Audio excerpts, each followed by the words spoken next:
Hi, this is Attila 16, and this is Steel Division Normandy 44, and this is a battle group guide for the 3rd Fallshirmjager Grune Teufel. I think that's an F. Might be a P, but I think it's an F. Anyway, so this is an airborne deck, and this is the way I set it up, and I will explain to you the rationale for it.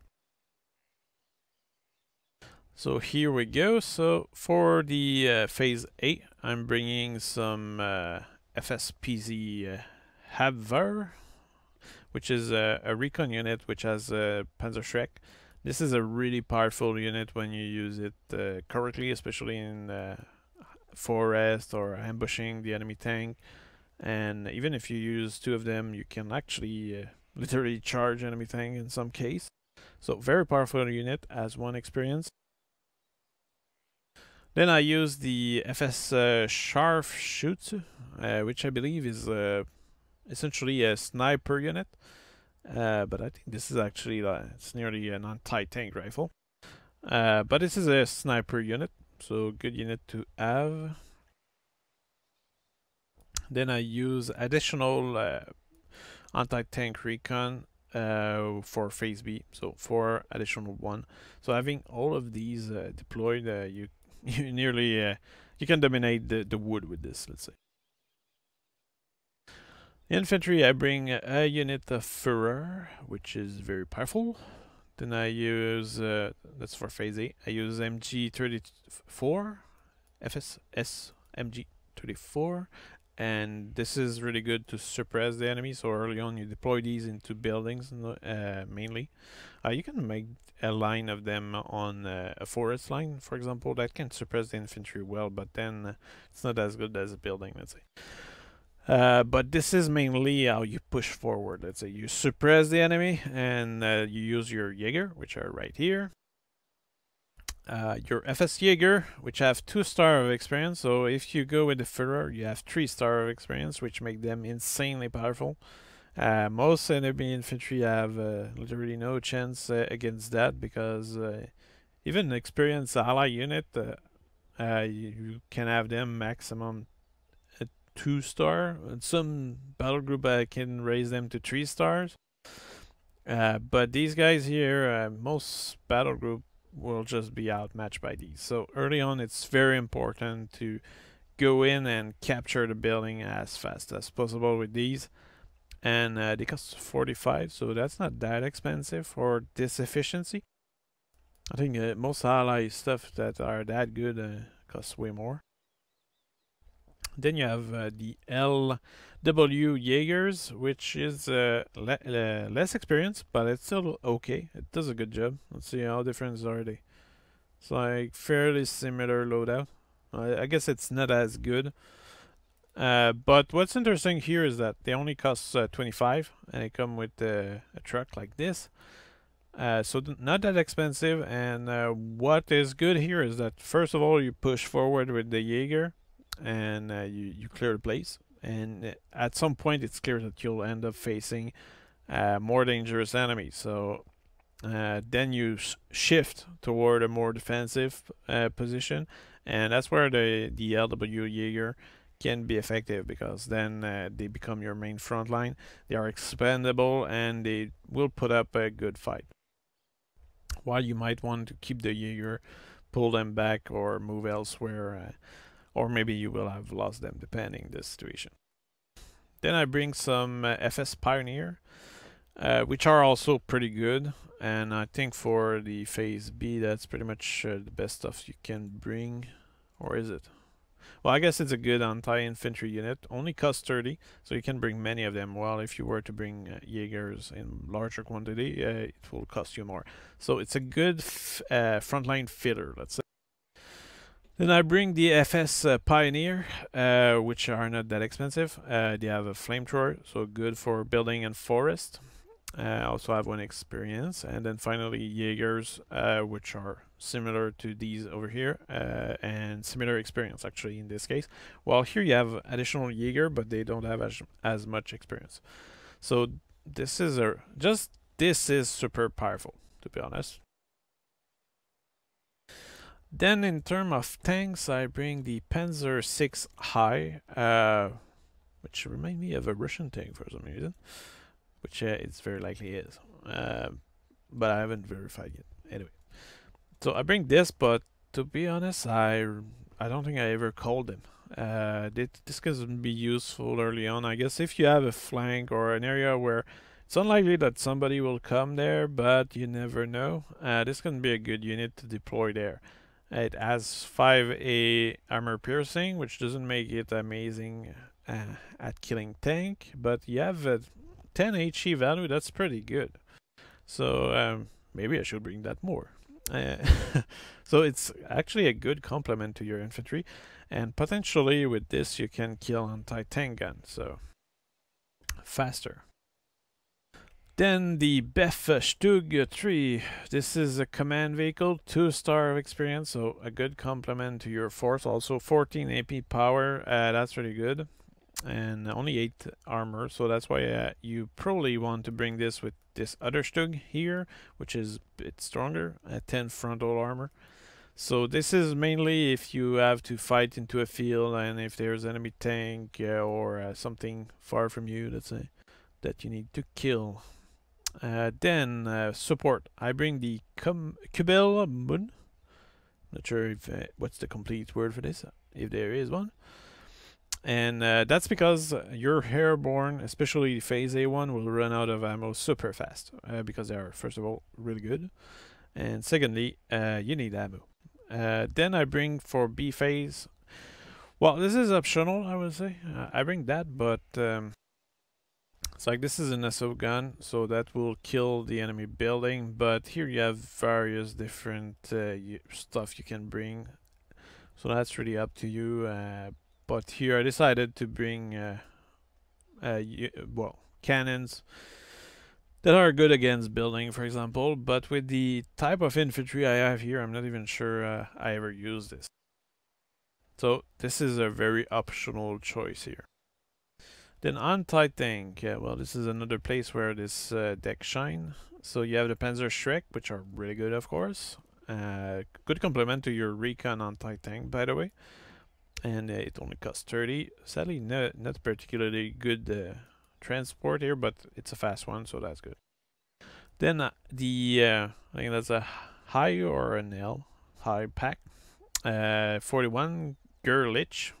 This is a tiny anti-tank, but you still pack 8 armor piercing, which make you good enough to kill most vehicle early on. To be honest, this thing look a bit small compared to the man, but anyway. Here you have the Pop Chin, which this thing is actually really good. 20 armor piercing for a Phase A unit that leave very little option to your enemies other than that, but you have a range of 500 meters, so you will need to ambush them with this. So that's the kind of unit that you need to micromanage. You hide them into the forest and you only bring them when there's an enemy. Also, you don't have any HE power with this, so that's problematic. Well, do you have... No, you don't have that either here. But here, at least with the Gerlich, you have at least a range of a kilometer. Well, here you have 500 meter, but super powerful gun. Then in Phase B, I bring some pack because it's good to have anti-tank for that Phase B. You have 10 armor piercing, which make you good enough to perhaps kill Sherman and that kind of stuff. But at that point, normally, if you play well, you will be advanced enough for deploying these anti-tank gun into strategic position, which have been cleared by your paratrooper early on. And then you can stall an enemy counterattack with this. Then in Phase C, I bring some Pack 40 75mm, and this is much more of a killer. Very useful for later tank like Firefly or Sherman 76 or that kind of stuff. Sadly, it doesn't have experience in this game, so it's a bit of a sad part about it. Anti-air, I bring some Flag 36, that's to chase the enemy planes away early on. Now it's very fortunate here that you can bring a Flak 4188 for Phase B, because for Phase B, allies can become very strong against your infantry, and it's important to chase their plane away very early on. For Phase C, I bring some SDKF Z72, which chase the enemy away once again. And for Phase C, I also bring additional Flak KA 4188. And at that point, you should have 4 of them, so that should chase the enemy away. Also, you should consider that that Flak actually has anti-tank capacity, so 15, which is not that much, but it's good enough to kill a Sherman, let's say. At the same time, you probably should not necessarily use this as a frontline anti-tank, but it's good nonetheless. Okay, in terms of artillery, I bring the FS GRW KZ81mm. That's a good mortar, 10 HE power, which is fairly good for a Phase A unit.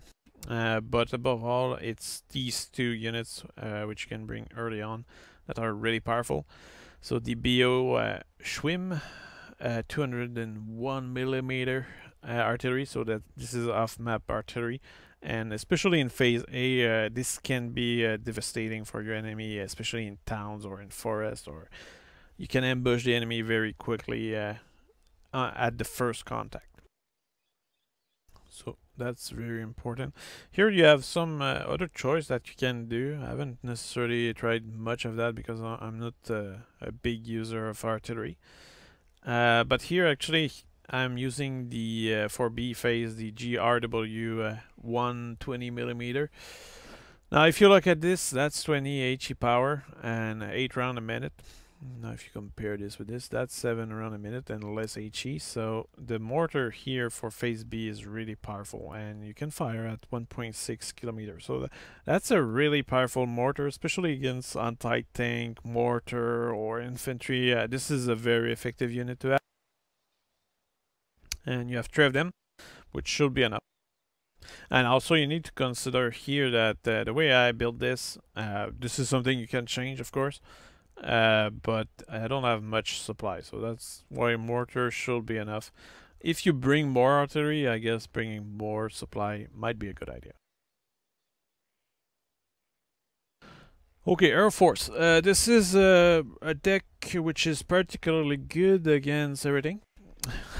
It's a bit of a generality here, but here for Phase A, I have 2 elite Messerschmitt BF-109, and they have high experience, so very good stuff.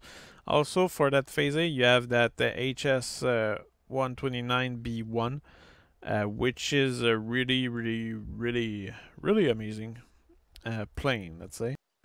It's actually here, I will just change one thing. There you go. Now this thing can kill tank like crazy.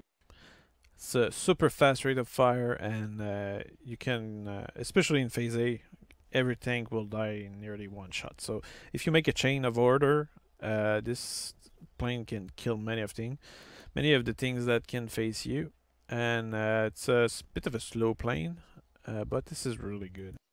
And that's why here for Phase B, I bring another one that I just changed.